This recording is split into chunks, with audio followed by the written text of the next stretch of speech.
ఇంటి స్థలాన్ని కేటాయించడం జరుగుతున్నది.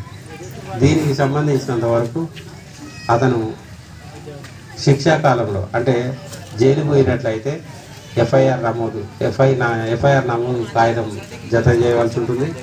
అతను ఏ జైల్లో ఉన్నాడు, ఆ జైలు పేరు, కనెక్షన్ నెంబర్ రాయాల్సి ఉంటుంది. చేయూత పథకం అంటే మీకు తెలుసు, పెన్షన్స్. ఎవరైనా పెన్షన్స్